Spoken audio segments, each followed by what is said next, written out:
Oui, tu es arrivé à cheval, hein, c'est une musique Ouais, de western. Alors, ça s'appelle la fausse boutique. Pourquoi fausse boutique? Elle n'est pas fausse du tout. Pas du tout.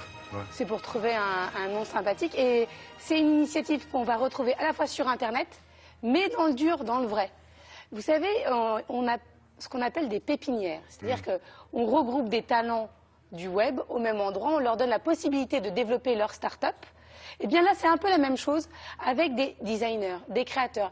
Tiens, j'ai envie de monter une marque de chaussures, j'ai envie de fabriquer des jeux, des objets. C'est un Made peu in France. la Villa Médicis des startups. C'est un peu ça, mais des designers, ceux qui ont une idée pour fabriquer des objets. Et vous pouvez aller soit dans cette boutique pour les rencontrer ces designers et acheter leurs produits, soit les trouver sur Internet. Donc c'est du Made in France, c'est écolo, c'est tout ce qu'on aime ici à Télématin, c'est plein de jeunes talents, ils sont tous beaux et belles, parce qu'il y a des filles et des garçons. Je suis allée rencontrer le fondateur. J'en perds mes mots. En slip aussi dans le... Non, j'aurais aimé, mais bon. Lafauseboutique.com, c'est un site marchand qui présente en fait tous les entrepreneurs qui travaillent avec nous, soit dans les ateliers, soit dans les pépinières d'entreprise. Quand on va sur le site, en fait, on a un onglet designer où on voit toutes les têtes des entrepreneurs qui sont dans notre réseau, et ce qui permet d'avoir directement la personne qui fait le produit avec son identité, savoir comment elle a fait son parcours, etc. Et donc on achète à la fois un produit, mais qui vient d'un entrepreneur en fait. Ça c'est le stand qu'on avait prévu pour Maison Objet.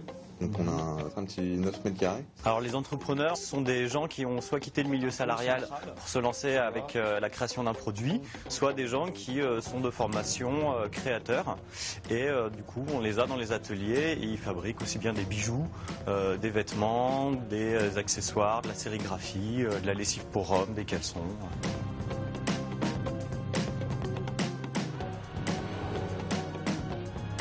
Nous avons deux boutiques physiques. C'est très important pour nous de pouvoir montrer en fait aux clients directement les créateurs qui sont derrière. Et le client, lui, a quelque chose de plus, une nouvelle expérience. Bonjour, la dame voulait savoir quelles étaient les pierres de la boucle d'oreille. Alors toutes les perles sont en verre et le métal c'est du laiton doré à leur fin. Puis le petit crochet aussi, donc du coup il n'y a pas de risque d'allergie. Très joli, sympa. On a 90% de Made in France et après on labellise en fait tous nos produits et ceux qui ne sont pas Made in France répondent quand même à des normes d'éco-responsabilité où il y a un arbre qui est replanté ou de l'argent qui est reversé à une association humanitaire.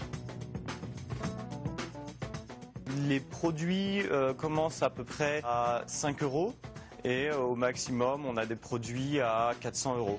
On essaye en fait de montrer qu'aussi le Made in France c'est pas cher et qu'on peut aussi avoir des bons produits bien faits, de bonne qualité avec des gens derrière, des vrais créateurs pour les prix qu'on peut voir partout dans les autres boutiques. Ce qui compte énormément pour nous, surtout dans cette période, c'est d'avoir des gens qui soient présents, qui soient réactifs, avec qui on s'entende vraiment bien. Parce que l'histoire, c'est une histoire d'amitié, en fait, la fausse boutique. Bon, ça n'existe que pour l'instant à Paris. À Paris, mais ils vont se développer. Et même si vous habitez Lyon et Marseille et que vous avez du talent, venez à Paris dans la fausse boutique, présentez votre projet et on vous mettra à disposition les moyens nécessaires pour le faire.